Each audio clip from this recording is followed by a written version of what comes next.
Hey guys, hope everyone's having a good day.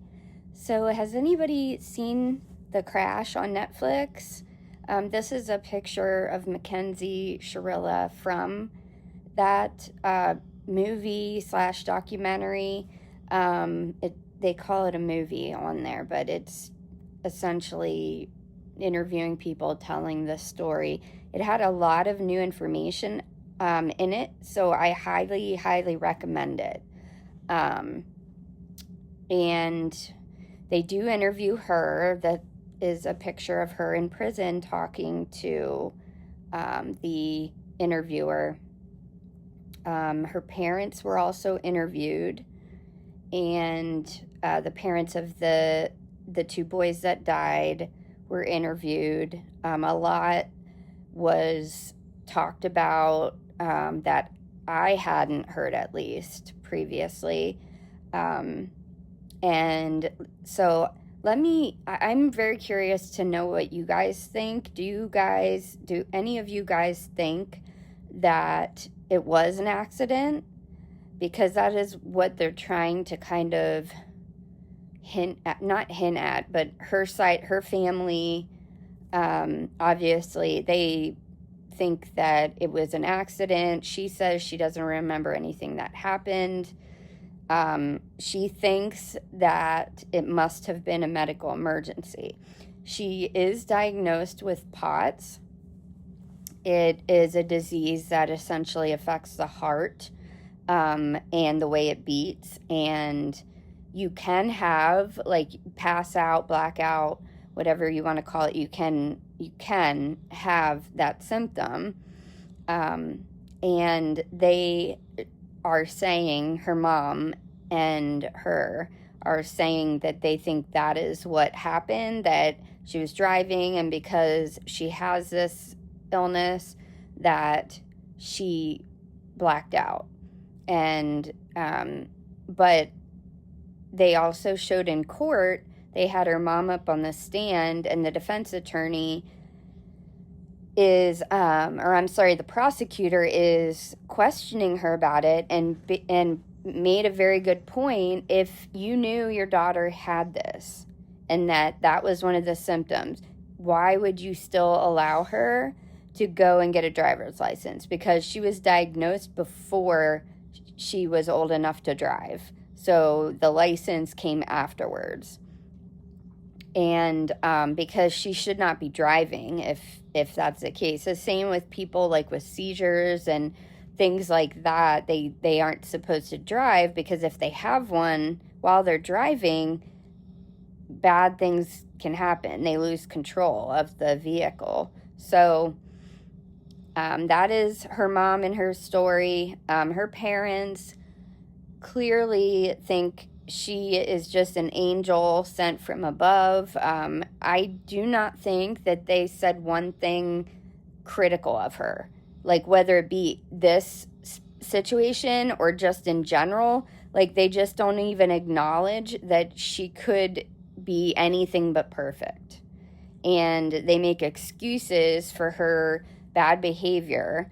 And it just seemed like everything she did, it would get reinforced by her parents' reactions, that they always believed her story, always, no matter what it was. And it seemed like they almost every time she would get in trouble, like at school, for example, it was always someone else's fault. And her dad said that he would have to leave work early to come get her, and she'd be in the office crying, and he'd feel bad. And she'd give him a story of what happened, and of course it's always somebody else's fault but hers, and her dad would believe her and feel bad that she was so upset, and that she is, of course, the victim always, so would almost reward her for it, because he felt bad that she was so upset. And this is like a dangerous mix when it comes to teenagers. I feel like, especially like girls like her she was out of control in so many different ways. Whether this was an accident or not, I personally don't believe it was an accident. I was open to it. Even watching this, I was open to it because I don't want to think that a teenage girl could make that decision, to kill two people. And she had to have wanted to kill herself as well. She's not dumb. She knew that if she drives straight into a wall, she planned on everybody dying that day. And so I was open to it, but things don't make sense. Like, if it was a medical emergency, she navigated turns right before this happened that at 100 miles per hour perfectly, which if you are having an issue or if you're passed out, blacked out, even if your pedal or your foot is on the pedal, you're not going to be able to steer correctly, like with turns. So that just didn't make sense. They said that the gas pedal was all the way down the whole way, and never slowed up, no brake, no emergency brake, nothing was used. So it just sort of, how do you explain that? Like, if you passed out, how do you explain it? Like that part of it is like, I don't know what other explanation there could be. But there are people that are positive she couldn't do something like this, and I don't know. She seemed like she did have a lot of anger in her that would come out when somebody would reject her. So Dom breaking up with her it just seemed like that in particular sent her over the edge. There was video of him not letting her in his house because of how she was acting, and she was yelling at him, trying to break in the door, and just talking really, really nasty to him.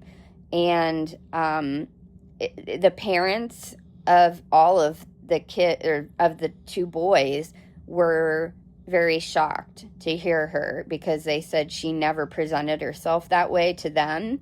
So they always thought she was, sweet, I guess. And Dom never shared any of that with them. So let me know what you guys think about it if you watch it. Again, I highly recommend it. It's interesting. My husband even was interested in it. My husband, I love him to death. He is who encouraged me to make my true crime page, but partly I think because he got tired of me talking to him about it all the time, about all the cases.